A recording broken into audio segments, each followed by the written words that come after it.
ಇವತ್ತು ಬಿಜೆಪಿ ಜೊತೆಯಲ್ಲಿರ್ತಕ್ಕಂಥ ಎನ್‌ಡಿಎನಲ್ಲಿ ಇರುವಂಥ ಪಕ್ಷಗಳು ಸಹಿತ ಇವತ್ತು ಇದನ್ನು ವಿರೋಧ ಮಾಡ್ತಾ ಇದ್ದಾವೆ.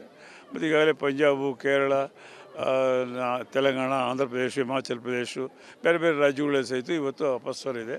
ಹಾಗಾಗಿ ಅದನ್ನು ವಿತ್ಡ್ರಾ ಮಾಡಬೇಕಾದ್ರೆ ನಾವು ಹೇಳುವಂಥ ಸಂದರ್ಭದಲ್ಲಿ ರಾಜ್ಯಪಾಲರು ಜಾಯಿಂಟ್ ಸೆಷನ್ನಲ್ಲಿ ಪ್ರತಿ ವರ್ಷ ಜಾಯಿಂಟ್ ಸೆಷನ್ನಲ್ಲಿ ರಾಜ್ಯಪಾಲರು ಭಾಷಣ ಮಾಡ್ತಕ್ಕಂಥದ್ದು 176 and 163 ಪ್ರಕಾರ ಕ್ಯಾಬಿನೆಟ್ ಏನು ಡೆಸಿಷನ್ ಕೊಡ್ತದೋ, ಕ್ಯಾಬಿನೆಟ್ ಯಾವ ರೀತಿಯಾಗಿ ಅದನ್ನು ಪ್ರಿಪೇರ್ ಮಾಡ್ತೋ ಅದನ್ನು ಓದಲೇಬೇಕಾಗ್ತದೆ ಸಂವಿಧಾನಬದ್ಧವಾಗಿ. ಅದನ್ನು ಅವರು ಉಲ್ಲಂಘನೆ ಮಾಡಿದ್ದಾರೆ. ನಾವು ಇದನ್ನು ಸ್ಪಷ್ಟವಾಗಿ ಈಗಾಗಲೇ ವಿಧಾನಮಂಡಲದಲ್ಲಿ ಹೇಳಿದ್ವಿ. ಅವರು ಕೇಂದ್ರ ಸರ್ಕಾರ ಕೈಗೊಂಬೆಯಾಗಿ ರಾಜ್ಯಪಾಲರು ಹೇಳ್ತಾ ಇದ್ದಾರೆ.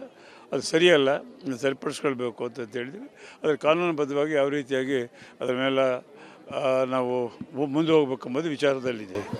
ಇವತ್ತು ಮಾಣಿಕ್ಯ ಪರೇಡ್ ಮೈದಾನದಲ್ಲಿ ತಮ್ಮ ಸ್ಪೀಚನ್ನು ಸಂಪೂರ್ಣವಾಗಿ ಅವರು ಅಲ್ಲ, ಒಳ್ಳೆಯದಾಯ್ತಲ್ಲ. ಸಾಂಪ್ರದಾಯಿಕವಾಗಿ ಅವರು ಮಾಡಬೇಕಾಗಿತ್ತು. ಇವತ್ತು ಕೇವಲ ಕಾನೂನುಬದ್ಧವಾಗಿ ಅವರು ಓದದೇ ಇರತಕ್ಕಂಥದ್ದು ಒಂದು. ಈ ಎರಡೂ ಅಬ್ಜೆಕ್ಷನ್ ನಾವು ಮಾಡಿರ್ತಕ್ಕಂಥದ್ದು ಉಭಯ ಮಂಡಲದಲ್ಲಿ ನ್ಯಾಷನಲ್ ಆ್ಯಂಥಮ್ ಮಾಡಲಾದೆ ಅವರು ನಿರ್ಗಮಿಸಿದ್ದಾರೆ. ಅದು ಅಗೌರವ ತೋರಿಸಿದರು ಅಂತಂತೇಳಿ ಇಡೀ 7 ಕೋಟಿ ಜನರು ಕರ್ನಾಟಕರಿಗೆ ಹಾಗೂ ಸಂವಿಧಾನಕ್ಕೆ ವಿರುದ್ಧವಾಗಿ ನಡ್ಕೊಂಡಿದ್ದಾರೆ ಅಂತೇಳಿ ನಾವು ಅವತ್ತು ಎರಡೂ ಹೌಸ್ನಲ್ಲಿ ನಾವು ಅದನ್ನು ರೈಸ್ ಮಾಡಿದ್ವಿ. ಅದಕ್ಕೆ ಅವ್ರ ಉತ್ತರ ಸಿಕ್ಕಿಲ್ಲ. ಇವತ್ತಿಗೂ ಒಬ್ಬ ಕಾನ್ಸ್ಟಿಟ್ಯೂಷನಲ್ ಅಥಾರಿಟಿಯಾಗಿ ಅವರ ಜವಾಬ್ದಾರಿ ಇದೆ. ಆ ಜವಾಬ್ದಾರಿನೇ ನಿರ್ವಹಿಸೋದ್ರಲ್ಲಿ ಅವರು ವಿಫಲರಾಗಿದ್ದಾರೆ ಅಂತೇಳಿ ನಾವು ನೇರವಾಗಿ ಆಪಾದನೆ ಮಾಡಿದ್ವಿ. ಇವತ್ತು BJP ಜೊತೆಯಲ್ಲಿರ್ತಕ್ಕಂಥ ಎನ್‌ಡಿಎನಲ್ಲಿ ಇರುವಂಥ ಪಕ್ಷಗಳು ಸಹಿತ ಇವತ್ತು ಇದನ್ನು ವಿರೋಧ ಮಾಡ್ತಾ ಇದ್ದಾವೆ. ಮತ್ತು ಈಗಾಗಲೇ ಪಂಜಾಬು, ಕೇರಳ, ತೆಲಂಗಾಣ, ಆಂಧ್ರ ಪ್ರದೇಶ, ಹಿಮಾಚಲ ಪ್ರದೇಶ ಬೇರೆ ಬೇರೆ ರಾಜ್ಯಗಳಲ್ಲಿ ಸಹಿತ ಇವತ್ತು ಅಪಸ್ವರ. ಹಾಗಾಗಿ ಅದನ್ನು ವಿತ್ಡ್ರಾ ಮಾಡಬೇಕಾದ್ರೆ ನಾವು ಹೇಳುವಂಥ ಸಂದರ್ಭದಲ್ಲಿ ರಾಜ್ಯಪಾಲರು ಜಾಯಿಂಟ್ ಸೆಷನ್ನಲ್ಲಿ ಪ್ರತಿ ವರ್ಷ ಜಾಯಿಂಟ್ ಸೆಷನ್ನಲ್ಲಿ ರಾಜ್ಯಪಾಲರು ಭಾಷಣ ಮಾಡ್ತಕ್ಕಂಥದ್ದು 176 and 163 ಪ್ರಕಾರ ಕ್ಯಾಬಿನೆಟ್ ಏನು ಡೆಸಿಷನ್ ಕೊಡ್ತದೋ, ಕ್ಯಾಬಿನೆಟ್ ಯಾವ ರೀತಿಯಾಗಿ ಅದನ್ನು ಪ್ರಿಪೇರ್ ಮಾಡ್ತೋ ಅದನ್ನು ಓದಲೇಬೇಕಾಗ್ತದೆ ಸಂವಿಧಾನಬದ್ಧವಾಗಿ. ಅದನ್ನು ಅವರು ಉಲ್ಲಂಘನೆ ಮಾಡಿದ್ದಾರೆ. ನಾವು ಇದನ್ನು ಸ್ಪಷ್ಟವಾಗಿ ಈಗಾಗಲೇ ವಿಧಾನಮಂಡಲದಲ್ಲಿ ಹೇಳಿದ್ವಿ. ಅವರು ಕೇಂದ್ರ ಸರ್ಕಾರ ಕೈಗೊಂಬೆಯಾಗಿ ರಾಜ್ಯಪಾಲರು ಹೇಳ್ತಾ ಇದ್ದಾರೆ. ಅದು ಸರಿಯಲ್ಲ, ಸರಿಪಡಿಸ್ಕೊಳ್ಬೇಕು ಅಂತ ಹೇಳಿದ್ವಿ. ಅದರ ಕಾನೂನುಬದ್ಧವಾಗಿ ಯಾವ ರೀತಿಯಾಗಿ ಅದರ ಮೇಲೆ ನಾವು ಮುಂದೆ ಹೋಗ್ಬೇಕೆಂಬುದು ವಿಚಾರದಲ್ಲಿದೆ. ಇವತ್ತು ಮಾಣಿಕ್ಯ ಪರೇಡ್ ಮೈದಾನದಲ್ಲಿ ತಮ್ಮ ಸ್ಪೀಚನ್ನು ಸಂಪೂರ್ಣವಾಗಿ ಅವರು ಅಲ್ಲ, ಒಳ್ಳೆಯದಾಯ್ತಲ್ಲ. ಸಾಂಪ್ರದಾಯಿಕವಾಗಿ ಅವರು ಮಾಡಬೇಕಾಗಿತ್ತು. ಇವತ್ತು ಕೇವಲ ಕಾನೂನುಬದ್ಧವಾಗಿ ಅವರು ಓದದೇ ಇರತಕ್ಕಂಥದ್ದು ಒಂದು. ಈ ಎರಡೂ ಅಬ್ಜೆಕ್ಷನ್ ನಾವು ಮಾಡಿರ್ತಕ್ಕಂಥದ್ದು ಉಭಯ ಮಂಡಲದಲ್ಲಿ ನ್ಯಾಷನಲ್ ಆ್ಯಂಥಮ್ ಮಾಡಲಾದೆ ಅವರು ನಿರ್ಗಮಿಸಿದ್ದಾರೆ. ಅದು ಅಗೌರವ ತೋರಿಸಿದರು ಅಂತಂತೇಳಿ ಇಡೀ 7 ಕೋಟಿ ಜನರು ಕರ್ನಾಟಕರಿಗೆ ಹಾಗೂ ಸಂವಿಧಾನಕ್ಕೆ ವಿರುದ್ಧವಾಗಿ ನಡ್ಕೊಂಡಿದ್ದಾರೆ ಅಂತೇಳಿ ನಾವು ಅವತ್ತು ಎರಡೂ ಹೌಸ್ನಲ್ಲಿ ನಾವು ಅದನ್ನು ರೈಸ್ ಮಾಡಿದ್ವಿ. ಅದಕ್ಕೆ ಅವ್ರ ಉತ್ತರ ಸಿಕ್ಕಿಲ್ಲ. ಇವತ್ತಿಗೂ ಒಬ್ಬ ಕಾನ್ಸ್ಟಿಟ್ಯೂಷನಲ್ ಅಥಾರಿಟಿಯಾಗಿ ಅವರ ಜವಾಬ್ದಾರಿ ಇದೆ. ಆ ಜವಾಬ್ದಾರಿನೇ ನಿರ್ವಹಿಸೋದ್ರಲ್ಲಿ ಅವರು ವಿಫಲರಾಗಿದ್ದಾರೆ ಅಂತೇಳಿ ನಾವು ನೇರವಾಗಿ ಆಪಾದನೆ ಮಾಡಿದ್ವಿ. ಇವತ್ತು BJP ಜೊತೆಯಲ್ಲಿರ್ತಕ್ಕಂಥ ಎನ್‌ಡಿಎನಲ್ಲಿ ಇರುವಂಥ ಪಕ್ಷಗಳು ಸಹಿತ ಇವತ್ತು ಇದನ್ನು ವಿರೋಧ ಮಾಡ್ತಾ ಇದ್ದಾವೆ.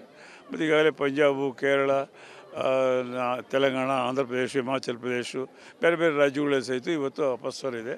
ಹಾಗಾಗಿ ಅದನ್ನು ವಿತ್ಡ್ರಾ ಮಾಡಬೇಕಾದ್ರೆ ನಾವು ಹೇಳುವಂಥ ಸಂದರ್ಭದಲ್ಲಿ ರಾಜ್ಯಪಾಲರು ಜಾಯಿಂಟ್ ಸೆಷನ್ನಲ್ಲಿ ಪ್ರತಿ ವರ್ಷ ಜಾಯಿಂಟ್ ಸೆಷನ್ನಲ್ಲಿ ರಾಜ್ಯಪಾಲರು ಭಾಷಣ ಮಾಡ್ತಕ್ಕಂಥದ್ದು 176 and 163 ಪ್ರಕಾರ ಕ್ಯಾಬಿನೆಟ್ ಏನು ಡೆಸಿಷನ್ ಕೊಡ್ತದೋ, ಕ್ಯಾಬಿನೆಟ್ ಯಾವ ರೀತಿಯಾಗಿ ಅದನ್ನು ಪ್ರಿಪೇರ್ ಮಾಡ್ತೋ ಅದನ್ನು ಓದಲೇಬೇಕಾಗ್ತದೆ ಸಂವಿಧಾನಬದ್ಧವಾಗಿ. ಅದನ್ನು ಅವರು ಉಲ್ಲಂಘನೆ ಮಾಡಿದ್ದಾರೆ. ನಾವು ಇದನ್ನು ಸ್ಪಷ್ಟವಾಗಿ ಈಗಾಗಲೇ ವಿಧಾನಮಂಡಲದಲ್ಲಿ ಹೇಳಿದ್ವಿ. ಅವರು ಕೇಂದ್ರ ಸರ್ಕಾರ ಕೈಗೊಂಬೆಯಾಗಿ ರಾಜ್ಯಪಾಲರು ಹೇಳ್ತಾ ಇದ್ದಾರೆ. ಅದು ಸರಿಯಲ್ಲ, ಸರಿಪಡಿಸ್ಕೊಳ್ಬೇಕು ಅಂತ ಹೇಳಿದ್ವಿ. ಅದರ ಕಾನೂನುಬದ್ಧವಾಗಿ ಯಾವ ರೀತಿಯಾಗಿ ಅದರ ಮೇಲೆ ನಾವು ಮುಂದೆ ಹೋಗ್ಬೇಕೆಂಬುದು ವಿಚಾರದಲ್ಲಿದೆ. ಇವತ್ತು ಮಾಣಿಕ್ಯ ಪರೇಡ್ ಮೈದಾನದಲ್ಲಿ ತಮ್ಮ ಸ್ಪೀಚನ್ನು ಸಂಪೂರ್ಣವಾಗಿ ಅವರು ಅಲ್ಲ, ಒಳ್ಳೆಯದಾಯ್ತಲ್ಲ. ಸಾಂಪ್ರದಾಯಿಕವಾಗಿ ಅವರು ಮಾಡಬೇಕಾಗಿತ್ತು. ಇವತ್ತು ಕೇವಲ ಕಾನೂನುಬದ್ಧವಾಗಿ ಅವರು ಓದದೇ ಇರತಕ್ಕಂಥದ್ದು ಒಂದು. ಈ ಎರಡೂ ಅಬ್ಜೆಕ್ಷನ್ ನಾವು ಮಾಡಿರ್ತಕ್ಕಂಥದ್ದು ಉಭಯ ಮಂಡಲದಲ್ಲಿ ನ್ಯಾಷನಲ್ ಆ್ಯಂಥಮ್ ಮಾಡಲಾದೆ ಅವರು ನಿರ್ಗಮಿಸಿದ್ದಾರೆ. ಅದು ಅಗೌರವ ತೋರಿಸಿದರು ಅಂತಂತೇಳಿ ಇಡೀ 7 ಕೋಟಿ ಜನರು ಕರ್ನಾಟಕರಿಗೆ ಹಾಗೂ ಸಂವಿಧಾನಕ್ಕೆ ವಿರುದ್ಧವಾಗಿ ನಡ್ಕೊಂಡಿದ್ದಾರೆ ಅಂತೇಳಿ ನಾವು ಅವತ್ತು ಎರಡೂ ಹೌಸ್ನಲ್ಲಿ ನಾವು ಅದನ್ನು ರೈಸ್ ಮಾಡಿದ್ವಿ. ಅದಕ್ಕೆ ಅವ್ರ ಉತ್ತರ ಸಿಕ್ಕಿಲ್ಲ. ಇವತ್ತಿಗೂ ಒಬ್ಬ ಕಾನ್ಸ್ಟಿಟ್ಯೂಷನಲ್ ಅಥಾರಿಟಿಯಾಗಿ ಅವರ ಜವಾಬ್ದಾರಿ ಇದೆ. ಆ ಜವಾಬ್ದಾರಿನೇ ನಿರ್ವಹಿಸೋದ್ರಲ್ಲಿ ಅವರು ವಿಫಲರಾಗಿದ್ದಾರೆ ಅಂತೇಳಿ ನಾವು ನೇರವಾಗಿ ಆಪಾದನೆ ಮಾಡಿದ್ವಿ. ಇವತ್ತು BJP ಜೊತೆಯಲ್ಲಿರ್ತಕ್ಕಂಥ ಎನ್‌ಡಿಎನಲ್ಲಿ ಇರುವಂಥ ಪಕ್ಷಗಳು ಸಹಿತ ಇವತ್ತು ಇದನ್ನು ವಿರೋಧ ಮಾಡ್ತಾ ಇದ್ದಾವೆ. ಮತ್ತು ಈಗಾಗಲೇ ಪಂಜಾಬು, ಕೇರಳ, ತೆಲಂಗಾಣ, ಆಂಧ್ರ ಪ್ರದೇಶ, ಹಿಮಾಚಲ ಪ್ರದೇಶ ಬೇರೆ ಬೇರೆ ರಾಜ್ಯಗಳಲ್ಲಿ ಸಹಿತ ಇವತ್ತು ಅಪಸ್ವರ ಹಾಗಾಗಿ ಅದನ್ನು ವಿತರಣೆ ಮಾಡಬೇಕಾದ್ರೆ ನಾವು ಹೇಳುವಂಥ ಸಂದರ್ಭದಲ್ಲಿ ರಾಜ್ಯಪಾಲರು ಜಾಯಿಂಟ್ ಸೆಷನ್ನಲ್ಲಿ ಪ್ರತಿ ವರ್ಷ ಜಾಯಿಂಟ್ ಸೆಷನ್ನಲ್ಲಿ ರಾಜ್ಯಪಾಲರು ಭಾಷಣ ಮಾಡ್ತಕ್ಕಂಥದ್ದು 176 ಆ್ಯಂಡ್ 163 ಪ್ರಕಾರ ಕ್ಯಾಬಿನೆಟ್ ಏನು ಡೆಸಿಷನ್ ಕೊಡ್ತದೋ ಕ್ಯಾಬಿನೆಟ್ ಯಾವ ರೀತಿಯಾಗಿ ಅದನ್ನು ಪ್ರಿಪೇರ್ ಮಾಡ್ತೋ ಅದನ್ನು ಓದಲೇಬೇಕಾಗ್ತದೆ ಸಂವಿಧಾನಬದ್ಧವಾಗಿ. ಅದನ್ನು ಅವರು ಉಲ್ಲಂಘನೆ ಮಾಡಿದ್ದಾರೆ. ನಾವು ಇದನ್ನು ಸ್ಪಷ್ಟವಾಗಿ ಈಗಾಗಲೇ ವಿಧಾನಮಂಡಲದಲ್ಲಿ ಹೇಳಿದ್ವಿ. ಅವರು ಕೇಂದ್ರ ಸರ್ಕಾರ ಕೈಗೊಂಬೆಯಾಗಿ ರಾಜ್ಯಪಾಲರು ಹೇಳ್ತಾ ಇದ್ದಾರೆ, ಅದು ಸರಿಯಲ್ಲ, ಸರಿಪಡಿಸ್ಕೊಳ್ಬೇಕು ಅಂತ ಹೇಳಿದ್ವಿ. ಅದರ ಕಾನೂನುಬದ್ಧವಾಗಿ ಯಾವ ರೀತಿಯಾಗಿ ಅದರ ಮೇಲೆ ನಾವು ಮುಂದೆ ಹೋಗ್ಬೇಕೆಂಬುದು ವಿಚಾರದಲ್ಲಿದೆ. ಬಟ್ ಇವತ್ತು ಮಾಣಿಕ್ಯ ಪರೇಡ್ ಮೈದಾನದಲ್ಲಿ ತಮ್ಮ ಸ್ಪೀಚನ್ನು ಸಂಪೂರ್ಣವಾಗಿ ಅವರು ಎಲ್ಲ ಒಳ್ಳೆಯದಾಯ್ತಲ್ಲ, ಸಾಂಪ್ರದಾಯಿಕವಾಗಿ ಅವರು ಮಾಡಬೇಕಾಗಿತ್ತು. ಇವತ್ತು ಕೇವಲ ಕಾನೂನುಬದ್ಧವಾಗಿ ಅವರು ಓದದೇ ಇರತಕ್ಕಂಥದ್ದು ಒಂದು. ಈ ಎರಡೂ ಅಬ್ಜೆಕ್ಷನ್ ನಾವು ಮಾಡಿರ್ತಕ್ಕಂಥದ್ದು ಒಬ್ಬ ನ್ಯಾಷನಲ್ ಆ್ಯಂಥಮ್ ಮಾಡಲಾದೆ ಅವರು ನಿರ್ಗಮಿಸಿದ್ದಾರೆ. ಅದು ಅಗೌರವ ತೋರಿಸಿದರು ಅಂತಂತೇಳಿ ಇಡೀ 7 ಕೋಟಿ ಜನರು ಕರ್ನಾಟಕರಿಗೆ ಹಾಗೂ ಸಂವಿಧಾನಕ್ಕೆ ವಿರುದ್ಧವಾಗಿ ನಡ್ಕೊಂಡಿದ್ದಾರೆ ಅಂತೇಳಿ ನಾವು ಅವತ್ತು ಎರಡೂ ಹೌಸ್ನಲ್ಲಿ ನಾವು ಅದನ್ನು ರೈಸ್ ಮಾಡಿದ್ವಿ. ಅದಕ್ಕೆ ಅವ್ರ ಉತ್ತರ ಸಿಕ್ಕಿಲ್ಲ ಇವತ್ತಿಗೂ. ಒಬ್ಬ ಕಾನ್ಸ್ಟಿಟ್ಯೂಷನಲ್ ಅಥಾರಿಟಿಯಾಗಿ ಅವರ ಜವಾಬ್ದಾರಿ ಇದೆ, ಆ ಜವಾಬ್ದಾರಿನೇ ನಿರ್ವಹಿಸೋದ್ರಲ್ಲಿ ಅವರು ವಿಫಲರಾಗಿದ್ದಾರೆ ಅಂತೇಳಿ ನಾವು ನೇರವಾಗಿ ಆಪಾದನೆ ಮಾಡಿದ್ವಿ. ಇವತ್ತು BJP ಜೊತೆಯಲ್ಲಿರ್ತಕ್ಕಂಥ NDAನಲ್ಲಿ ಇರುವಂಥ ಪಕ್ಷಗಳು ಸಹಿತ ಇವತ್ತು ಇದನ್ನು ವಿರೋಧ ಮಾಡ್ತಾ ಇದ್ದಾವೆ.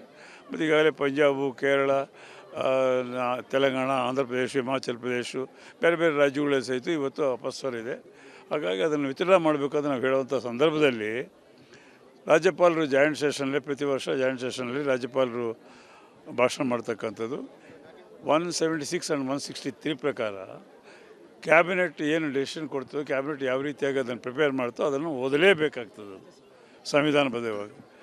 ಅದನ್ನು ಅವರು ಉಲ್ಲಂಘನೆ ಮಾಡಿದ್ದಾರೆ. ನಾವು ಇದನ್ನು ಸ್ಪಷ್ಟವಾಗಿ ಈಗಾಗಲೇ ವಿಧಾನಮಂಡಲದಲ್ಲಿ ಹೇಳಿದ್ವಿ. ಅವರು ಕೇಂದ್ರ ಸರ್ಕಾರ ಕೈಗೊಂಬೆಯಾಗಿ ರಾಜ್ಯಪಾಲರು ಹೇಳ್ತಾ ಇದ್ದಾರೆ, ಅದು ಸರಿಯಲ್ಲ, ಸರಿಪಡಿಸ್ಕೊಳ್ಬೇಕು ಅಂತ ಹೇಳಿದ್ವಿ. ಅದರ ಕಾನೂನುಬದ್ಧವಾಗಿ ಯಾವ ರೀತಿಯಾಗಿ ಅದರ ಮೇಲೆ ನಾವು ಮುಂದೆ ಹೋಗ್ಬೇಕೆಂಬುದು ವಿಚಾರದಲ್ಲಿದೆ.